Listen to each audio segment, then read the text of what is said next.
가을 바람이 스쳐가는 시골 마을. 황금빛 들판이 익어가는 이 계절 형제의 집안은 잔치집처럼 분주했다.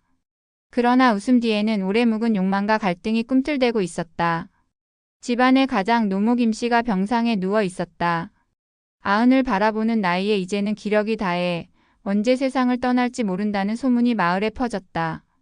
큰아들 강수는 효자로 소문났지만 속으로는 어머니가 남겨줄 논밭과 집이 눈앞에 아른거렸다. 작은 아들 영수는 도시에 살다 망해서 빈손으로 돌아온 몸. 그는 형을 의심의 눈초리로 바라보며 유산 문제만큼은 결코 양보할 수 없다고 이를 악물었다. 어느 날 저녁 어머니 병수발을 하던 강수가 부엌에서 통장을 꺼내 들었다. 그 모습을 우연히 본 영수의 눈빛이 번뜩였다. 형, 그 통장 뭐야? 어머니 모르게 챙기려는 거 아니야? 야, 이게 다 어머니 병원비 때문에 필요한 거다. 내가 뭘 안다고 그러냐? 병원비? 거짓말 좀 작작해. 어머니 돌아가시면 다 형 거 하려는 속셈 아니야? 그날 밤 두 형제는 처음으로 주먹을 부딪혔다. 마당 가득 울려 퍼진 고함 소리에 이웃들까지 달려왔지만 그들의 눈에는 이미 피눈물이 맺혀 있었다. 며느리와 조카들까지 얽히며 싸움은 걷잡을 수 없이 번졌다. 형수는 울먹이며 말했다. 영수야, 내가 도시에서 실패한 건 우리 잘못이 아니야. 제발 어머니 편히 모시자. 하지만 영수는 들은 척도 하지 않았다. 편히 모시자고. 나는 어머니 아들 아니야? 왜 항상 형만 어머니 곁에 있어? 왜 형만 인정받아야 하냐고. 형제의 갈등은 결국 법정 싸움으로 이어졌다. 마을 사람들은 수군거렸다. 애구구. 재산 때문에 형제 갈라선 집안이 또 나왔네. 돈 앞에서는 피도 눈물도 없구먼. 그러던 어느 날 병상에 있던 노모가 갑자기 정신을 차리고 두 아들을 불렀다. 어머니의 목소리는 떨리고 있었지만 눈빛만큼은 맑았다. 내 자식들아, 나는 너희가 재산 때문에 싸울 줄은 몰랐다. 순간 형제의 얼굴이 굳어졌다. 그러나 어머니가 꺼내든 봉투 속에는 모두가 예상치 못한 것이 들어 있었다. 그 봉투 안에는 통장도 땅 문서도 아닌 충격적인 유언장이 들어 있었다. 그 안에 담긴 진실은 형제의 운명을 송두리째 바꾸어 놓을 것이었다. 유언장은 오래된 봉투 속에 누렇게 바랜 종이에 적혀 있었다. 어머니의 손이 떨리며 종이를 펼쳤다. 내가 죽거든 이 집과 땅은 절대 자식들 손에 넘어가지 않게 하라. 모든 재산은 마을 장학재단에 기부한다. 형제는 동시에 소리를 질렀다. 어머니, 그게 무슨 말씀이에요? 아버지 때부터 지켜온 집안 재산인데 왜 우리에게 안 주시려는 겁니까? 맞아. 우리 피와 땀으로 일군 거잖아.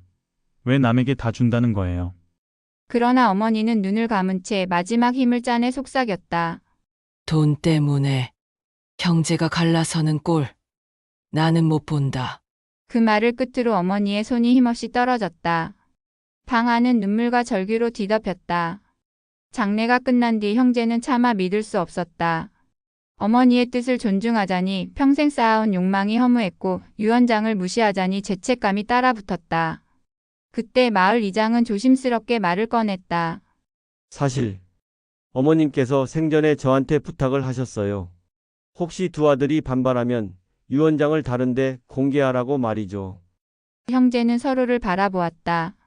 눈빛 속에는 더 이상 형제애가 아닌 적대감만이 가득했다. 며칠 뒤 마을 장학재단 사무실에 한 통의 익명 편지가 도착했다. 김 씨의 유언장은 위조된 것이다. 철저히 조사하라. 편지를 본 사무국장은 곧바로 경찰에 수사를 의뢰했다. 마을 전체가 술렁이기 시작했다. 그리고 놀랍게도 경찰은 유언장의 일부 필적이 김 씨의 것이 아니라는 사실을 밝혀냈다. 형제는 충격에 빠졌다. 설마 어머니가 아니셨다고? 형, 혹시 네가 짠 거 아니야?